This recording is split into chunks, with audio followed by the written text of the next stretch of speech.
I am sorry. That is just not good enough. What we just got from Joe Biden is not the entire story. It's not even close. And that's where we start tonight.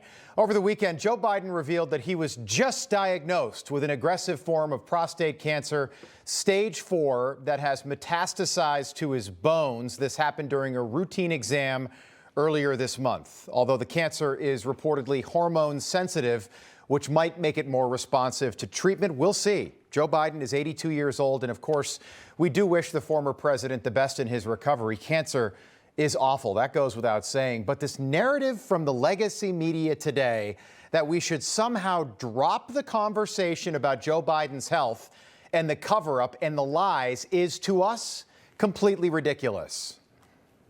Do you believe that silences or delays a lot of conversations about his, last year and a half of his presidency for now? Yeah, well, I mean, I think those conversations are going to happen, but they should be more muted and set aside for now as he's struggling through this. Well, no, they shouldn't. Does stage 4 cancer typically metastasize over the course of 4 months? No, it doesn't.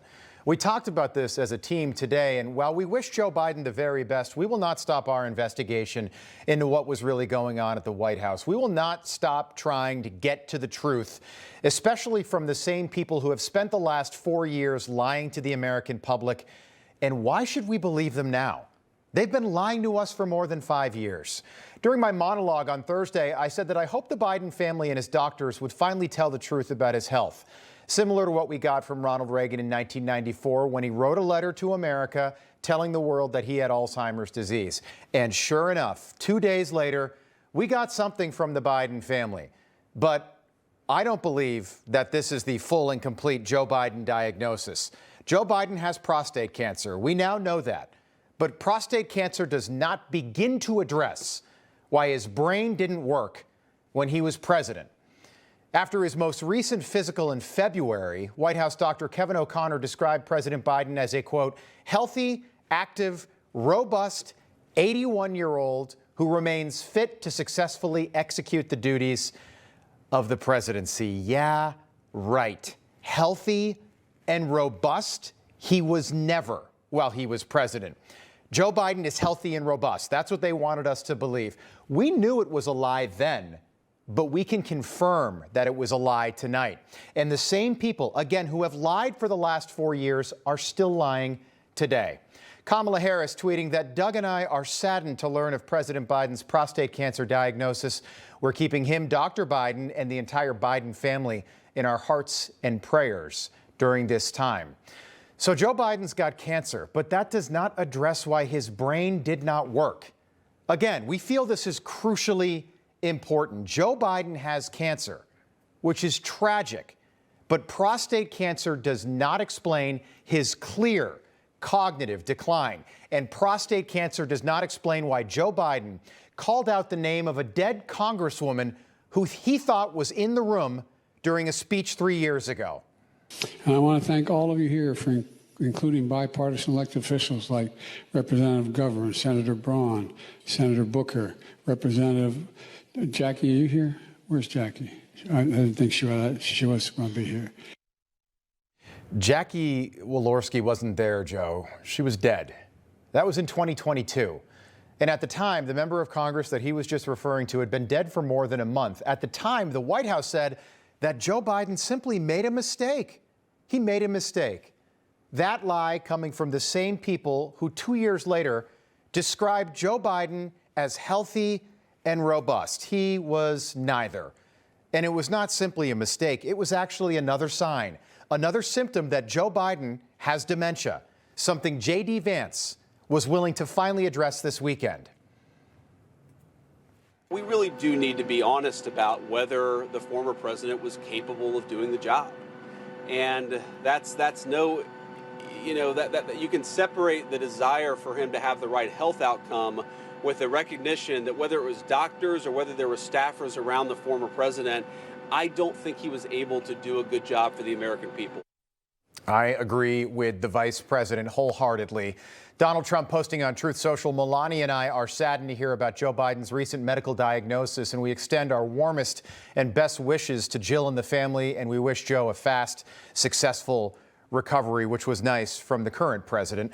Over the weekend, Axios released the audio recordings of special counsel Robert Hur's full 5-hour interview with President Biden back in October 2023. You might remember this. It was during the classified documents investigation into Joe Biden. People forget that Joe Biden had classified documents all over the place, in his garage, in the Penn Biden Center. But the special counsel did not pursue criminal charges. He wrote in his report that Biden was a, quote, sympathetic, well-meaning, elderly man with a poor memory. That's a direct quote from the report. And that description turned out to be absolutely accurate. But that's not how many Democrats reacted. Take a look.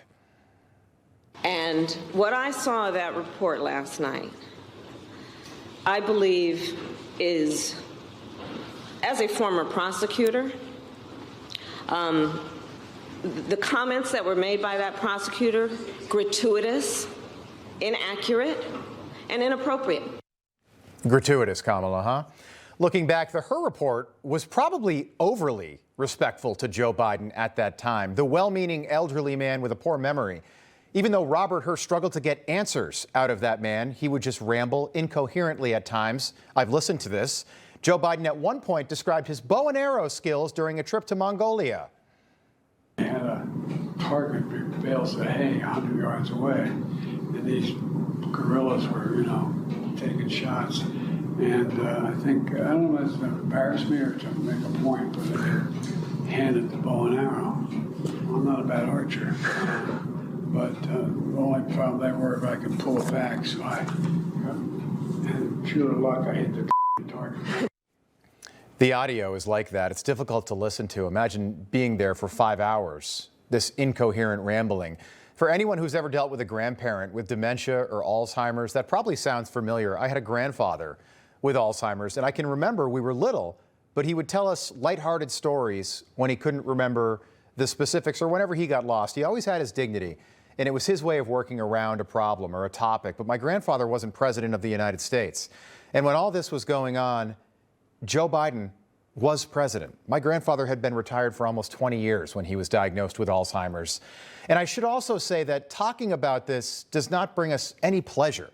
We're doing this again tonight because for the 4 years that that man was president, this very sad man, a president that we were told was fit to serve for another 4 years into January 2029 if he was reelected. This man would be ready to go.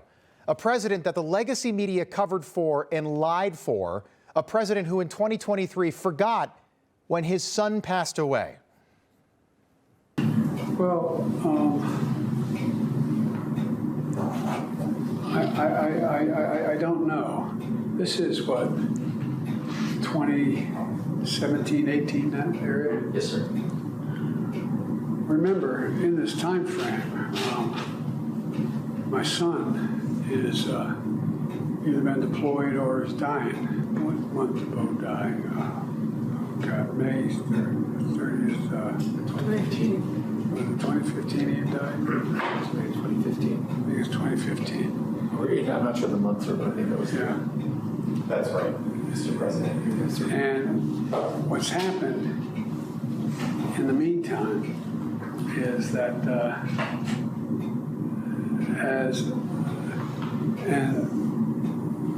Trump gets elected in November of 2017? 2016. This guy, he has no idea. And it's not like his son Beau passed away 30 years ago. Beau Biden died of brain cancer in May of 2015, 8 years before that interview, and Joe Biden couldn't remember. Can you imagine forgetting a detail like that? Now imagine him sitting in the Oval Office making decisions that impact hundreds of millions of Americans. Oh, he's got the best people around him. We were always told that he's got the best people around him. Let's look at those people. Alejandro Mayorkas, Jake Sullivan, Antony Blinken, Lloyd Austin. These weren't the best people. These were the worst people. And his defenders in Congress were worse than that. You don't gratuitously do things to prejudice the subject of an investigation when you're declining to prosecute. You don't gratuitously add language that you know will be useful in a political campaign. You understood exactly what you were doing. It was a choice. You certainly didn't have to include that language. You could have said vis-a-vis the documents that were found at the university, the president did not recall. That was a political choice. It was the wrong choice. Listen to how pathetic that is. So that's going to live on forever. That's Adam Schiff there insulting the findings of the Hur report because of what the special counsel concluded, that Joe Biden was so far gone, so out of it in 2023 that it wouldn't be worth pursuing charges because a jury would ultimately see this guy and view him as a sympathetic, well-meaning elderly man with a poor memory. The problem was he was president of the United States. And while Democrats defended him in Washington, the legacy media defended him every day, everywhere else. I've said it for years now. He's cogent. But I undersold him when I said he was cogent. He's far beyond cogent. In fact, I think he's better than he's ever been. Start your tape right now, because I'm about to tell you the truth. And F you if you can't handle the truth. This version of Biden, intellectually, analytically, is the best Biden ever. Joe Biden doesn't have any concerns about his mental fitness, nor do I. He is as sharp as ever, as I have known him to be in my engagement, in my experience with him. He has a strategic thinker. This is a very sharp president. He is sharp, intensely probing, and detail-oriented and focused. Oh, yeah, he's focused. Yeah, that's clear now. So the truth about all this, well, right now we are closer to the truth than we have ever been before. But that does not make up for the fact that we had a president in office for 4 years who should have been in an assisted living center.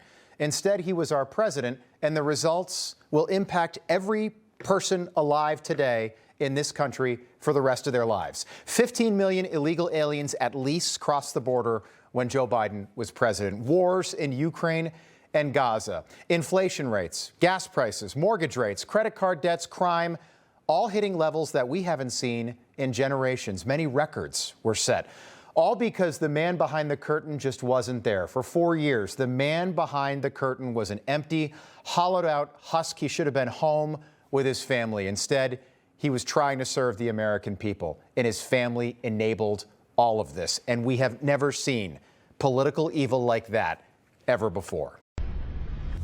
Information. Truth is freedom. Is Newsmax. It's real news for real people.